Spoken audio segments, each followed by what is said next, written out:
ሰው እኮ ተቃለ የሚለምነውን አያውቅም። መሬት ላይ ቆሞ እኮ ጨረቃን ስጠኝ ሊል ይችላል። የት ሊያደርግ በቃ የማይሸከሙ ሁሉ ይሄን ያህል ስጠኝ ይላል። በቁጥር የሚያቆም ብር ማስተዳደር ለሚችሉ ሰዎች እኮ ይሰጣቸዋል። ኪስ ሙልት ሲል በየመንገዱ ካፌ ግባ ግባ ይላል። አትችልም ስትበስል ነገሩ እያለ አንተ ታድጋለህ። ትላንት የጠየቅከውን እንዲህ አይተህ አልፈልግም ጌታ እና ፊትህን፣ አንተን፣ ክብርህን፣ መገኘትህን፣ ራስህን ነው የምፈልግህ። ያኔ ሌላውንም ይሰጣል።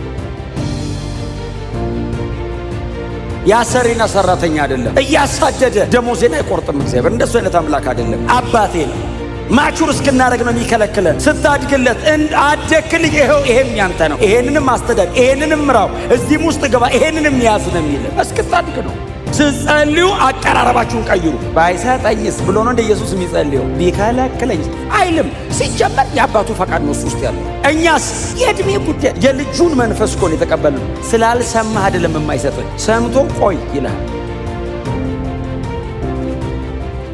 አልዓዛር ናውጣ ሲል እየዘለለ ሲወጣ ሰው ዋው አይደለም ይልቅ አባቱ ሰማ።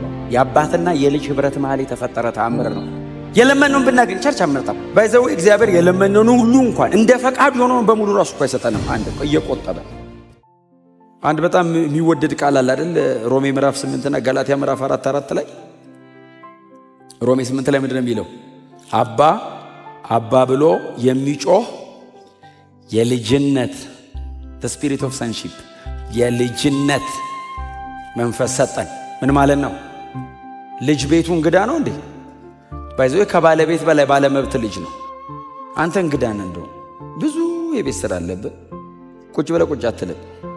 ጫፍ ላይ ነው የምትቀመጠው። እነሱስ እግራቸውን አውጥተው ነው የሚቀመጡት። ጫፍ ላይ እንዳይመስልህ ተጠራርገው ወደኋላ በደንብ እንደዚህ።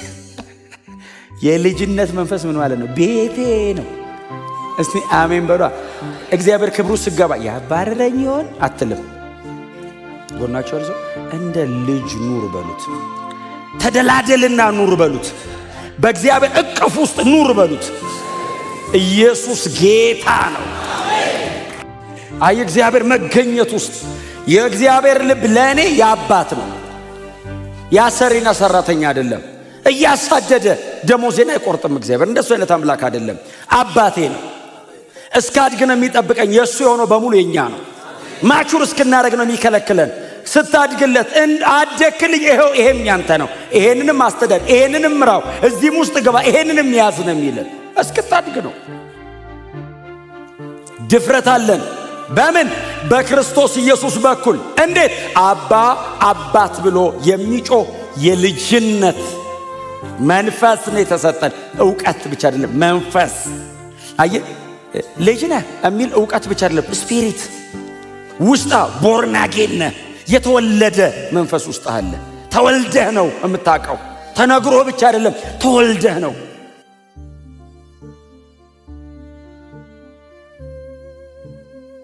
ከዛ ደግሞ ገላትያ ላይ አባ አባ ብሎ የሚጮህ የልጁን መንፈስ ሰጠን። የልጅነት ሰጠኝ። ቀጥሎ የልጁ ምን ማለት ነው? ኢየሱስ አባ ያለበት ማለት ነው። አሁን አንተ ቆመ አባት ሆይ ስትል ኢየሱስ ባለበት መጠን ነው የሚሰማ። ኢየሱስን እንደሚሰማው ነው የሚሰማ። የልጁን መንፈስ። ስለዚህ ስትጸልዩ አቀራረባችሁን ቀይሩ። ባይሰጠኝስ ብሎ ነው እንደ ኢየሱስ የሚጸልየው። ቢከለክለኝስ አይልም። ሲጀመር የአባቱ ፈቃድ ነው እሱ ውስጥ ያለው። እኛስ የእድሜ ጉዳይ የልጁን መንፈስ እኮ ነው የተቀበልነው። ስላልሰማህ አይደለም የማይሰጥህ፣ ሰምቶ ቆይ ይልሃል። ቆይ እግዚአብሔር ሆይ ታባክናለህ ብዬ ብነግረው አሁን ልጄ ላይ አውጥቼ ምንድነው ማባከን? ዳድ ማባከንን ሳስረዳ ማባከንን እያስረዳው ደግሞ ሌላ ነገር ይጠይቀኛል።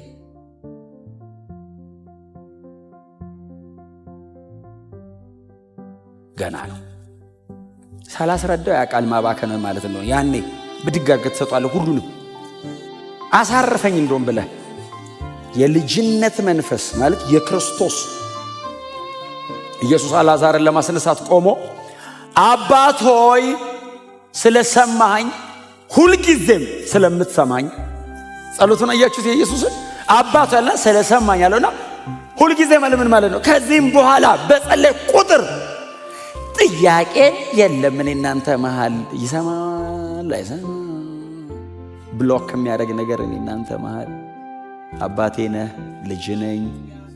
በማንኛውም አጋጣሚ እኔን መስማት ነው የምትፈልገው፣ ከኔ ጋር ማውራት ነው ደስ የሚል። መሬት ላይ ኢየሱስ ጋር አብ ቶሎ ቶሎ የተመላለሰው ማንም ጋር መጥቶ አያውቅም። ፈሪሳውያን ጋር አይመጣም፣ ሰዱቃውያን ጋር አይመጣም። የኢየሩሳሌም ጉባኤ በጣም ትልቅ ነው ብሎ አይመጣም። ኢየሱስ አባ ካለው አቤት። ያ መንፈስ ነው የተሰጠን። አባ ስትል አቤት።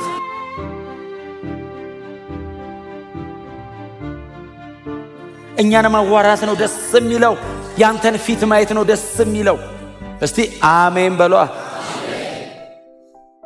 ሁል ጊዜ እንደምትሰማኝ አውቃለሁ አለና ዛሬም አለ እንዲጮክ ብዬ የምናገረው እዚህ ያሉት አንተ ሁሌ ከኔ ጋር እንዳለህ እንዲያቆመዋል እንጂ ምንም የታወቀ ነው። ግን እኔ አሁን እንደዚህ ሆነው እነሱ እንዲያውቁ ብዬ ነው አለና ምንድነው የሚያወራው ይሄ ሰውዬ ደግሞ ብሎ ደግሞ ዛሬ ወደ ሰማይ አንጋጦ አባቴ ስለምሰማኝ ስለሰማኝ ምና ይላል እዚህ ነው እንግዲያው አለና ምን ማለት መሰለ አልዓዛር አለ ናውጣ ብሎት ቆመ። የሄደችውን መለሰለት ማለት ነው። አባቱ እንደምትሰማኝ ያውቃል መልሳት አልዓዛር። ኢየሱስ በዚህ ጋር አባቱ የመልስ ሲል አብ እዛ መቃብር ውስጥ መልሶታል። አልዓዛር ናውጣ ሲል እየዘለለ ሲወጣ ሰው ዋው አይደለም ይሉት አባቱ ሰማው። የአባትና የልጅ ህብረት መሃል የተፈጠረ ተአምር ነው። ጮክ ብሎ ይሰማኛል ብሎ እስቲ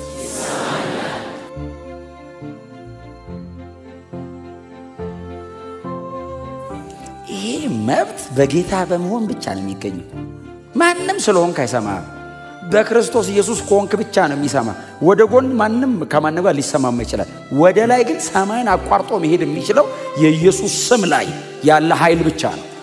ኢየሱስ ስትለው ሰማይን የሚያቋርጠው ከደመና ማለፍ አይችልም። ሌላ ጸሎት ከምታየው ከዚህ ከተጠራቀመው አየር ከዚህ ከስካይ ማለት ሄቨንስ መግባት የሚችለው የኢየሱስ ስም የተጣበቀበት ጉዳይ ብቻ ነው።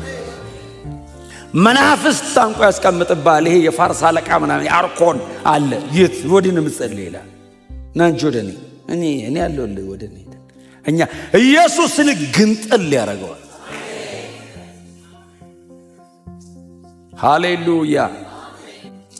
እንኳን ወንጌል ሰባኪ ሆንኩ፣ እንኳን ሌላ ስራ አልሰጠኝ። ድፍረት አለን ይልና ከዛስ ያለን ድፍረት ይህ ነው። ማንኛውንም ነገር እንደ ፈቃዱ ብንለምን እርሱ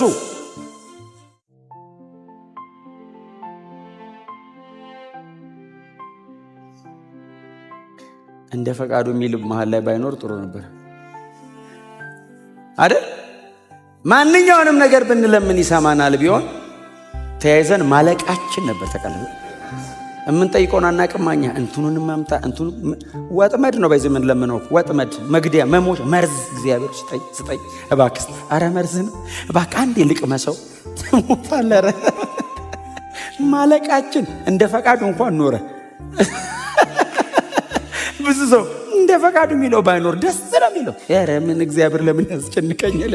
አስጨንቆ አይደለም እዛረ እንዴም አንገናኝም። ባይዘው የለመነውን ብናገኝ ቸርች አመጣ ቸርች ባይዘው እግዚአብሔር የለመነውን ሁሉ እንኳን እንደ ፈቃዱ የሆነውን በሙሉ ራሱ እኮ አይሰጠንም። አንድ እየቆጠበ ይችላል።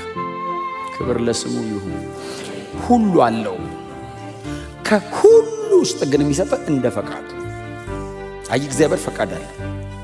መስጠት ሲያይህ ያውቃል ምን ጋር እንዳለ እስታተስህን ብስለትህን ምን ቢሰጥ ምን እንደመጣ ስለሚያውቅ እንደ ፈቃዱ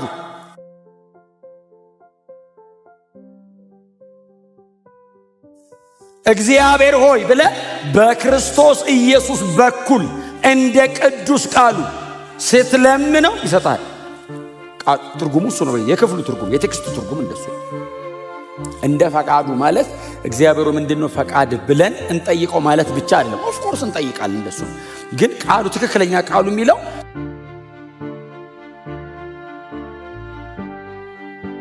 የእግዚአብሔር ፈቃድ በኢየሱስ ክርስቶስ ስም በኩል ማለት ነው። አንዱ የእግዚአብሔር ፈቃድ እንድትለምነው የፈለገው እግዚአብሔር በኢየሱስ ክርስቶስ ስም በኩል ነው። ሁለተኛ እንደ ቅዱስ ቃሉ የሆነ ነገር እንድትለምነው ነው የሚፈልገው። አሜን ነው። እንደ ፈቃዱ የሚለው በኢየሱስ ስም በኩል እንደ ቃሉ ሆነ ጸሎት።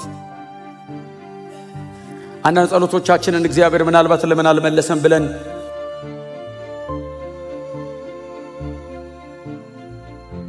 ስተናቸው ቁጭ አድርገን የሆነ ቀን በስላችሁ ጸሎቱን አስባችሁ አይታችሁ ነው። ስለዚህ ስትጸልዩ አስተካክላችሁ ጸልዩ። ይመልሰዋል ማለት ነው። የጊዜ ጉዳይ ነው። በየእንቱን የጸለያችኋትን ይመልሳታል። ግን የጊዜ ጉዳይ ነው። በዚህ ጊዜ ላይ እግዚአብሔር ሆይ እሞትልሃለሁ ስትለው ትንሽ ቀራል ሰርተህ ትሞትልኝ